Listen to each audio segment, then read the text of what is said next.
Hello everyone, my name is Ivan. Together with my colleagues Riccardo, Antonino and Fabio, we would like to present you our vision on the secure software development in the era of fluid, multi-party open software and services. In the last decade, software development changed dramatically. Development became fast-paced. Nowadays, several versions of the product might appear in a single day. Democratized. Development teams work independently, and they have limited central oversight. Hence, much less control. And last but not least, developers focus only on differentiating features and reuse the existing functionality of open source projects and open frameworks.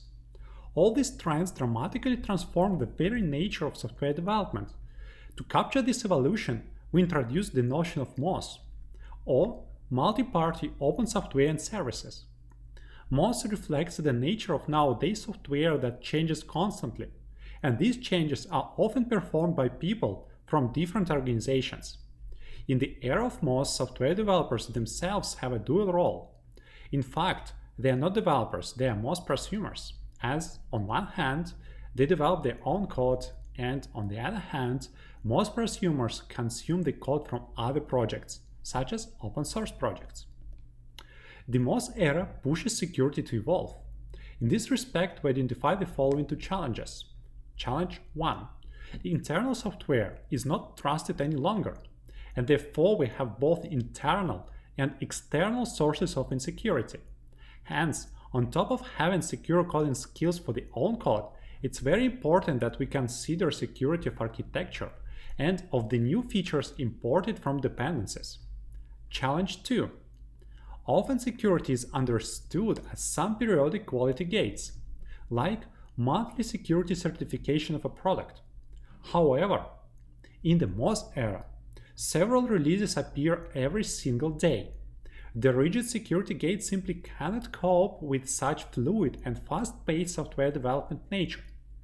Instead, security could adopt the concept of lightweight and intelligent screening tests. To better explain the concept, let me mirror the situation in medicine. Imagine the situation with a widespread disease, such as COVID. The computer tomography is very effective, but simply too expensive to test every person. Instead, lightweight and relatively cheap PCR tests are used to pre-screen people and only then do expensive CT procedure for the pre-selected people to better diagnose them. Now my colleagues will introduce you to our vision of how security could catch up on the design, code, build, and test steps of the DevOps process. So if we look at the architectural design of a software application, the current best practices can be summarized as putting a group of knowledgeable stakeholders in a room where the high-level model of the system is sketched and a risk and security analysis is performed manually. Because of the two challenges mentioned in the previous slide, however, this paradigm is showing its limitations. For instance, as the code is refactored regularly, also the results of the risk analysis quickly become obsolete. And at the same time, the sudden inclusion in a software project of external components and frameworks might introduce security flows. For instance, if the dependency comes with its own management interface, for instance, then that could lead to the violation of some policies or principles that have been enforced in the system, like, for instance, a full mediation principle. So if we revisit the picture that I gave you at the beginning of this slide of the bunch of experts in the room sketching a diagram and analyzing the security issues of said diagram, we see that we need to provide more automation in two directions. First, bottom up, the design models should easily be derived from the code base, and also top down, there should be a form of traceability between the analysis results that are done on the model and the corresponding code. so that the impact of code changes could be easily reassessed. The lack of centralized oversight over the development process has a major consequence in the way quality and security are evaluated. There is a definite shift from process-based security assurance to an approach that is more artifact-centric, and particularly more code-centric, the source code being the primary artifact of any project. A consequence of the combination of many independent projects, each following their own life cycle and practices, is a continuous stream of security-relevant events observable in multiple source code repositories, controlled or influenced by independent parties.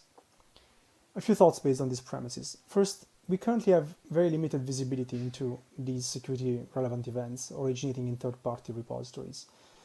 And this makes it difficult to evaluate the security posture of the building blocks of our projects, and even worse, to react to certain events in an effective and timely manner, such as when a vulnerability is introduced or even when a fix to a vulnerability is committed, maybe without an explicit advisory.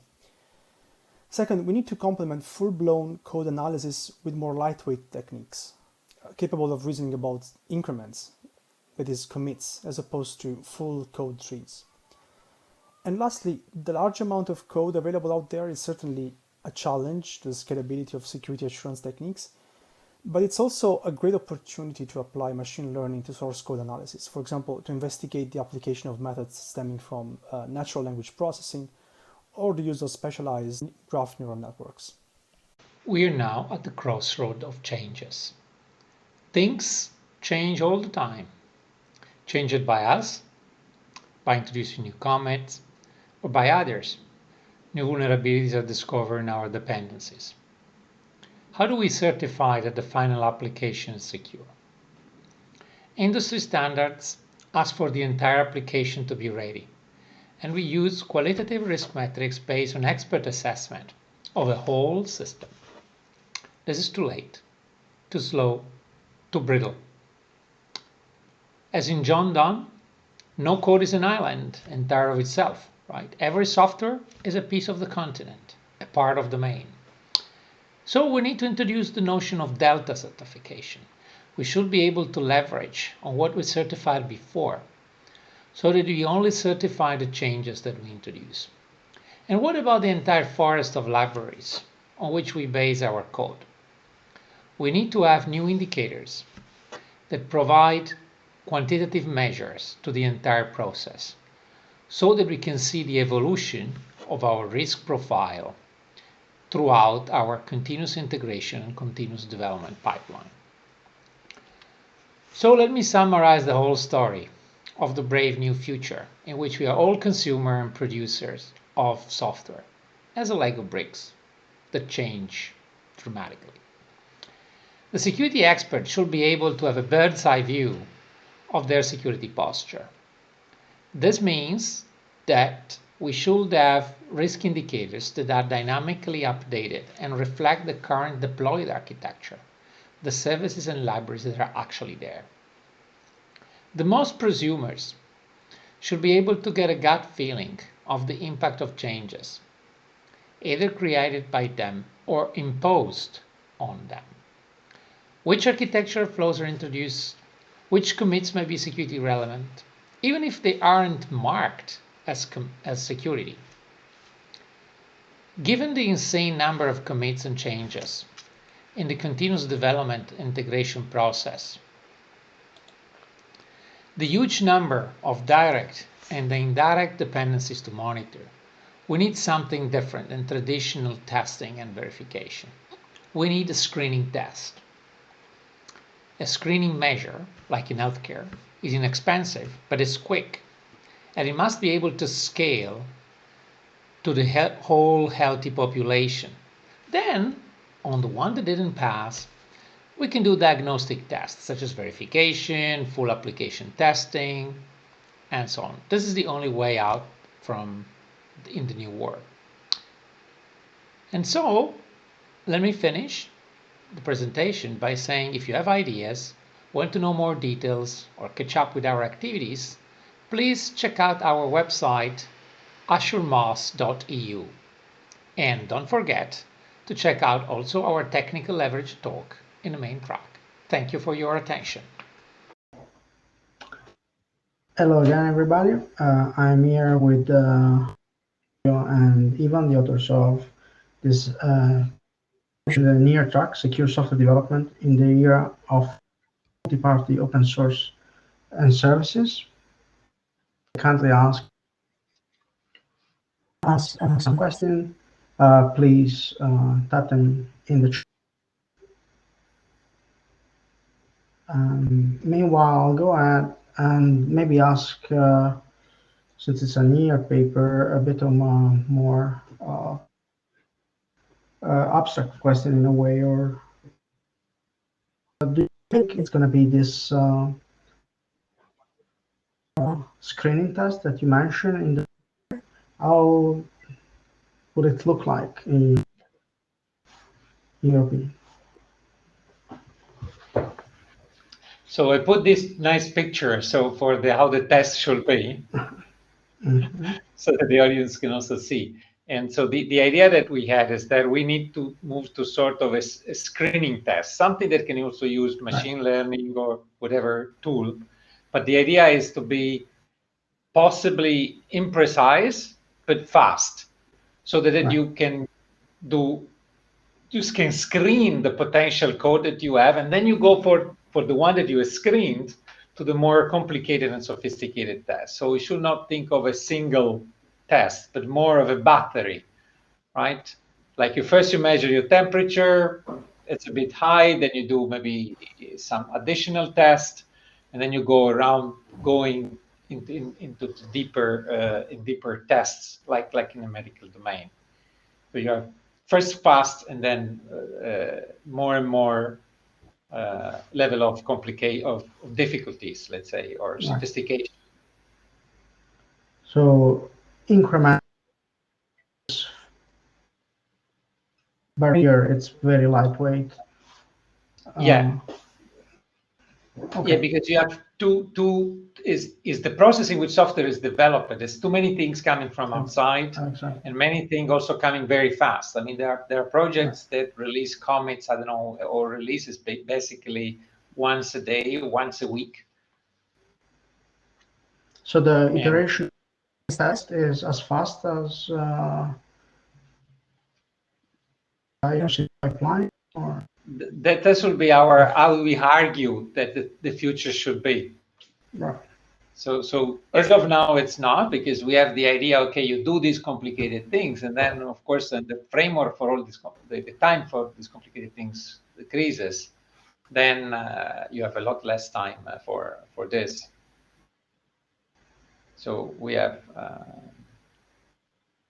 we want to see that, for instance, if you look at the paper in ICSI for the past year, it may take 3 days to static analyzer application. And I see that you also mentioned this other interesting idea of recertification, or quick recertification. Your research agenda, which should priority, this idea of lightweight screen testing or the recertification, or both? What they are together. They are together. You do this together, because if you can do quick screen tests, you can only do them if you can screen a part of the application. So you only want to check the difference. You want only to recheck the delta. You don't want to, because of course, if things change very quickly, also the application don't change in its entirely. Only a little bit has changed. So the idea of this recertification is exactly this. You want to test the delta. You don't want to test the entire thing. Makes sense. And I think then I still don't see questions, so I don't know if something more to add. We are 30 seconds. Otherwise, we can continue the discussion in the discussion room. So you can check us for the website that's called Assure Moss, where we have more papers and more ideas on the topic, and you can see from the screen, and we can also put the link into the chat. Okay. Thank you very much, Ivan, and I'll see you soon for discussion. And I'll see you soon for the last paper of the session.